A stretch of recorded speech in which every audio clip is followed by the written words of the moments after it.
All right, here I am at the Paul Manafort trial. This is video 10, day August the 8th, 2018. I was asked to give the dates on the video, so I thought I would put that in. So, as I've stated on my channel for the past, I don't know, few days, for some reason they have blocked my me uploading the videos, and so I was with talking to tech companies for hours and hours and hours, and still couldn't get it fixed. And so I think I found a kind of a backdoor way to get it done. And so what I'm doing here today is, first I want to explain that I'm at the Manafort trial because the Manafort case connects to all the various things that I am working on or have worked on and care about.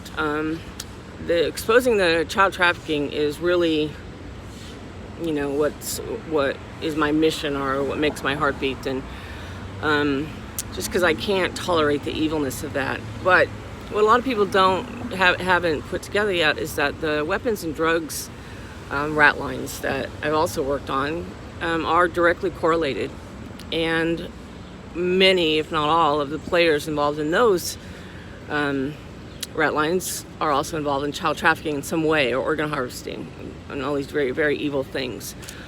So that is my focus, and the Manafort trial brings a lot of that together, because here we have the special counsel Russia investigation, which many people have said has gone beyond the scope, or shouldn't have even started. Whoops, sorry about that, taking people off.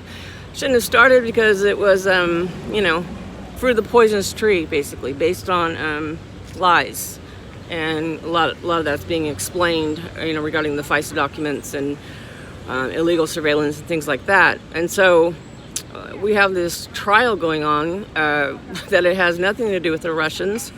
That hasn't even been mentioned. And the case, you know, was a couple years ago, and the person that investigated some of these very charges was Rod Rosenstein, the deputy attorney general, is in charge of the Russia investigation. So a lot of this doesn't make sense.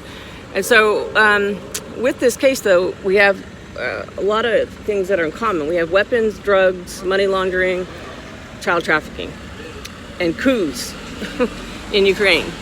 So a lot of people probably don't realize, but I think it was in 2011, a coup happened in Ukraine, and really it was Hillary Rodham Clinton, George Soros money, and some of our quote-unquote agents involved in the coup, and that was, you know, to put in a puppet, one of our puppets that we could control better, into power, and that led to the country breaking down. Obviously concern with Russia. Russia obviously would be concerned, just on their border. And, you know, this whole chant of democracy, when really what happened is the country broke down, and a lot of our politicians got on the energy boards and made a whole lot of money. And, you know, if you check the energy boards to this day, you're going to see names like, I don't know, Biden, things like that, people that are either related or, you know, maybe senators themselves that got really rich. In the meantime, all these NICU units popped up, neonatal intensive care units involving the Clinton Foundation. I believe it's the Pincheco Foundation. I'll have to look at that, but that's one of the guys involved. A lot of child trafficking, weird surrogacy stuff, lot of rumors or even details about selling babies, organ harvesting, and, you know, kind of the forcing of young women to carry these surrogate babies out of poverty. So a lot of these trails come to this place, and of course we're dealing with the rule of law. And if we don't clean out the justice system, we will never ever be able to establish the rule of law or prosecute the real criminals. And if the real criminals are the ones that are in charge of the justice system, then we have a huge problem. So that's why I'm here at the Manafort trial, because all of those things I have been involved in investigating. And this last weekend, you know, I had some people, or one person in particular, go on my channel and make some very hideous accusations. And they've deleted them now, and that's a good thing, because they were told to delete them, and I hope they don't come back in, because I don't want to be the person that has to send out pictures of text messages and all that. I don't care about other YouTube people being fighting with them or coming against them. I want everyone to be successful. Actually, anybody that is information that is going to help expose any part of corruption in our own country and help to reestablish the rule of law and to protect children, I wish all the success in the world.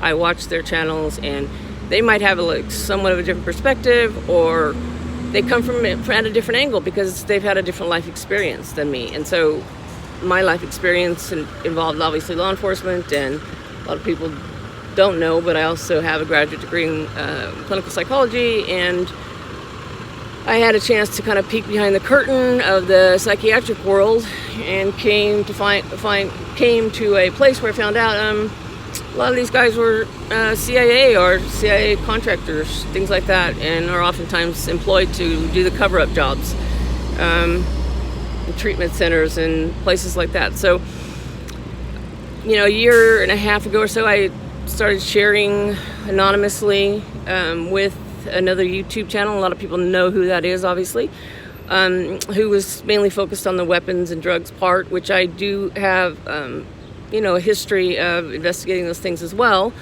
And I also shared some information with Congress, and then I was last summer I was jumped at my home by 4 people in what was told to me was an attempted hit job. And they knew my name and told me I better keep my effing mouth shut and, beat the living hell out of me.